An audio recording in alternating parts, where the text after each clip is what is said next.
दोस्तों आप सभी लोग का फिर से एक बार बहुत बहुत स्वागत है। आज की वीडियो में हम लोग कवर करेंगे मक्का, सोरगम और बाजरा, जो कि बहुत इंपॉर्टेंट है। और यहाँ से हम लोग देखेंगे कि उन पॉइंट को डिस्कस करेंगे बस, जो कॉम्पिटेटिव पॉइंट ऑफ व्यू से बहुत इंपॉर्टेंट है। चलिए वीडियो को स्टार्ट करते हैं। बोटनिकल नेम ऑफ मेज जिया मेज है, ये फैमिली पोएसी में आता है। और ट्वेन की बात करें तो 20 है। उत्पत्ति स्थान बहुत इंपॉर्टेंट है, याद रखिएगा, मैक्सिको है मक्का का उत्पत्ति स्थान। अब मक्का के दाने के गुण के आधार पर किप्स ने 1959 में इसे 7 वर्ग में बांटा गया है। बहुत इंपॉर्टेंट यहाँ से एक क्वेश्चन आता है, चलिए देख लेते हैं। साथ है फ्लिंट मेज। फ्लिंट मेज का बॉटनिकल नेम जिया मेज इंडोरेटा है। देखिए यहाँ पे जिया मेज सेम रहेगा और इसका सब स्पेसिस अलग रहेगा, तो इसे आपको याद रखना है। जिया मेज इंडोरेटा जो है इंडियन कॉर्न कहते हैं इसे, कॉमन नेम। अब ये है फ्लिंट मेज का है, ठीक है। दूसरा है डेंट मेज, इसका है इंडियन डाटा। देखिए दोनों में कंफ्यूजन हो सकता है, ये ऊपर है इंडोराटा है और नीचे है इंडियन डाटा, तो दोनों को याद करने का ट्रिक मैं बता रहा हूँ। जैसे कि इंदू है, ठीक है, तो इंदू है एक इंडियन नेम है, तो आप ऐसे याद रख सकते हो कि इंदू जो है इंडियन कॉर्न है, तो इंडोराटा इंडियन कॉर्न बन जाएगा और इंडियन डाटा हार्ड कॉर्न। उसके बाद थर्ड है स्वीट कॉर्न। स्वीट कॉर्न का है सैकेराटा है लास्ट में, ठीक है, इसका सब स्पेस सैकेराटा है। इसमें शुगर कंटेंट पाया जाता है 11 से 20%, बहुत इंपॉर्टेंट, याद रखिएगा, यहाँ से क्वेश्चन आता है। फ्लोर मेज चौथा है, फ्लोर मेज इसका आटा बनाया जाता है जीएमएस एमाइलिस, ये है इसका बॉटनिकल नेम, इसे सॉफ्ट कॉर्न भी कहते हैं, बहुत इंपॉर्टेंट है। पांचवा है पॉपकॉर्न है, इसका बॉटनिकल नेम जीएमएस इवर्टा है, इसे स्नैक फूड के लिए यूज करते हैं। छठवा है पॉपकॉर्न है, इसका जीएमएस टूनिकट है, इसका बॉटनिकल नेम है। और सातवा है बैक्सिकॉर्न जियामेज की रेटिना। तो ये 7 स्पीसीज जो है किप्स ने बांटा था उसके मक्का के दाने के गुण के आधार पर 1959 में। बहुत इंपॉर्टेंट यहाँ से क्वेश्चन आता है, तो ये इसको याद रखिए। अब उसके बाद मक्का के पीला रंग किसके कारण होता है, तो जियाजेंथिन और बीटा क्रिप्टोजेंथिन के कारण होता है, बहुत इंपॉर्टेंट है, याद रखिएगा। अब चलते हैं नेक्स्ट स्लाइड में। इससे फर्स्ट टाइम मक्का में पॉप या प्रेस की जड़ पाई जाती है। देखिए ये क्या जड़ होता है, यहाँ पे देखिए आप फोटो में देख सकते हैं, जो मिट्टी सतह के ऊपरी 1 से 2 नोट तक ये यहाँ जड़ पाई जाती है और यहाँ जड़ मक्का के फिजिकल सपोर्ट के लिए बनती है, ठीक है, तो बहुत इंपॉर्टेंट है, इसको याद रखिएगा। इसको पॉप या प्रेस की जड़ कहते हैं, ठीक है। अब मक्का के बीजों के अंकुरण के हेतु 21 डिग्री सेंटीग्रेड ताप की आवश्यकता होती है, जबकि वृद्धि के लिए 32 डिग्री सेंटीग्रेड ताप की आवश्यकता होती है। बहुत इंपॉर्टेंट है, आता है क्वेश्चन पूछा जाता है, 21 डिग्री सेंटीग्रेड ताप अंकुरण की आवश्यक होती है और वृद्धि के लिए 32 डिग्री सेंटीग्रेड ताप, याद रखिएगा, ठीक है। मक्का में पाए जाने वाले प्रोटीन को जेल कहते हैं, बहुत इंपॉर्टेंट है। और ग्लूटेन जो है वो व्हीट के प्रोटीन को कहते हैं, ठीक है। हेलोडिंग एक प्रोसेस होती है, क्या होती है हेलोडिंग, plant in standing crop after 20 to 25 days after sowing for weed control, ठीक है। जब 20 से 25 दिन के प्लांट हो जाते हैं तो उसे वीट कंट्रोल के लिए खड़ी फसल में हल चलाया जाता है, उसे हेलोडिंग प्रक्रिया कहते हैं। तो ये मक्का में होती है, इसको याद रखिएगा। मक्का एक डे न्यूट्रल प्लांट है, डे न्यूट्रल प्लांट बहुत इंपॉर्टेंट है। इसका मतलब क्या है कि इसमें फोटो पीरियड की कोई इफेक्ट नहीं होती है, ठीक है, इसे वर्ष भर उगाया जा सकता है।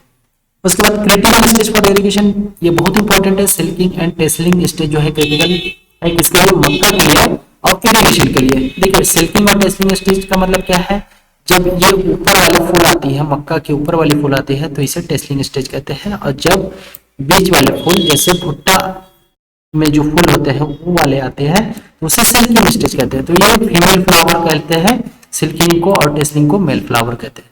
मक्का को यूएसए में पीला सोना कहते हैं, बहुत इंपॉर्टेंट है। डुअल क्रॉस वैरायटी में क्या क्या है, गंगा 1 है, गंगा 101 है, डेक्कन और रंजीत है, याद रखिएगा। सिंगल क्रॉस वैरायटी में है गंगा 2 है और हाई स्टार्च है। अब सीड रेट की बात करें तो ग्रेन पर्पज से अगर उगाएंगे तो 20 केजी पर हेक्टेयर की दर से रखना पड़ेगा। स्वीट कॉर्न के लिए 8 केजी पर हेक्टेयर की दर से और बेबी कॉर्न के लिए 25 केजी पर हेक्टेयर की दर से रखना पड़ेगा। और पॉपकॉर्न के लिए 12 केजी, ग्रीन क्रॉप मतलब कि भुट्टा के लिए 20 केजी पर हेक्टेयर और फॉडर मतलब चारे वाली फसल के लिए 50 केजी पर हेक्टेयर की दर से आपको रखना पड़ेगा।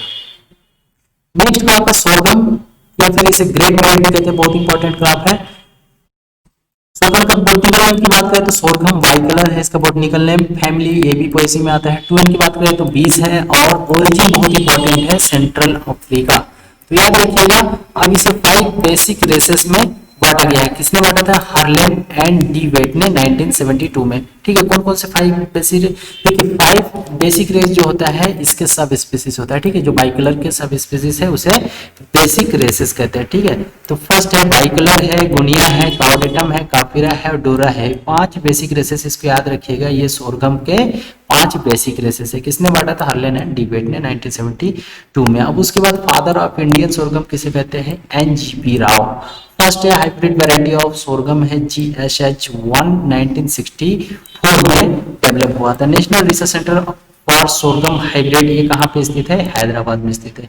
महाराष्ट्र जो है first in area production and productivity में महाराष्ट्र फर्स्ट है सोरगम। अब सोरगम के इन्फ्लोरेसेंस को क्या कहते हैं? पेनिकल या हेड कहते हैं। बहुत इंपॉर्टेंट है। सोरगम एक एलोपैथिक केमिकल है जो कि उसके रूट से सीक्रेट होता है। ठीक है, किसके रूट से? सोरगम के रूट से। मैक्सिमम एससीएन एक टॉक्सिक है। एससीएन एक टॉक्सिक है जो कि सोरगम में पाया जाता है।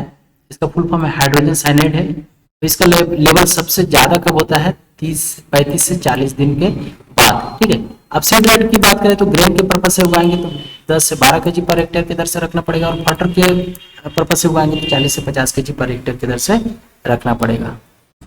तो देखते हैं नेक्स्ट क्या है? बाजरा या पर्ल मिलेट कहते हैं। ठीक है, इसका बोटनिकल है पेनिसेटम क्लाकम है, ये भी पोएसी में आता है। इसका टून की बात करें तो 14 है इसका क्रोमोसोम नंबर, और ओरिजिन वेस्ट अफ्रीका है। देखिए ओरिजिन बहुत इंपॉर्टेंट है, इसको याद रखना बहुत जरूरी है। फैमिली तो खैर तीनों का सेम है।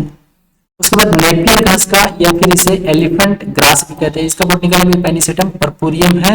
और पूसा जॉन नेपियर एक हाइब्रिड घास है जो कि पेनिसेटम पर्पुरियम और पेनिसेटम ग्लाकम से मिलके बनी है। ठीक है, दोनों के क्रॉस से बना है, और यह घास जो है IARI में डेवलप किया है। सीड रेट की बात करें तो पर्ल मिलेट की 4 से 5 केजी पर हेक्टेयर की दर से रखते हैं, और इसमें इसके ग्रेन में सबसे ज्यादा मिनरल पाया जाता है 2.7%, जो कि सबसे हाईएस्ट रहता है। ठीक है, first variety of bajra HB1 मतलब हाइब्रिड बाजरा एक है। ये किससे मिलकर बना था? T23A इंटू बिल 3B से मिलकर बना था। लाइसिन एमिनो एसिड की डिफिशियंसी पाया जाता है किसमें? बाजरा में।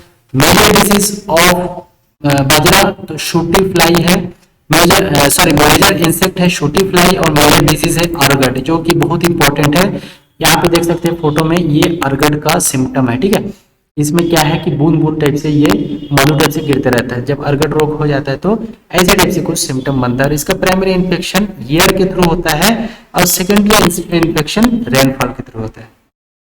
इसका सिम्टम है हनी ड्यू सीक्रेट या ड्रॉप फॉर्म में ये निकलते रहता है। तो दोस्तों आपको ऐसे वीडियो और देखने के लिए हमारे चैनल को सब्सक्राइब करना होगा। सब्सक्राइब करने के लिए नीचे जो ये लाल बटन दिख रहा है इसको दबाना होगा। दबाने के बाद एक बेल आइकन आएगा, उसको भी दबाना होगा, ताकि जब मैं कोई नया वीडियो अपलोड करूं तो तुरंत आपके पास नोटिफिकेशन आ जाए। वीडियो अच्छा लगे तो लाइक कीजिए और अपने दोस्तों के साथ शेयर कीजिए। Thank you so much.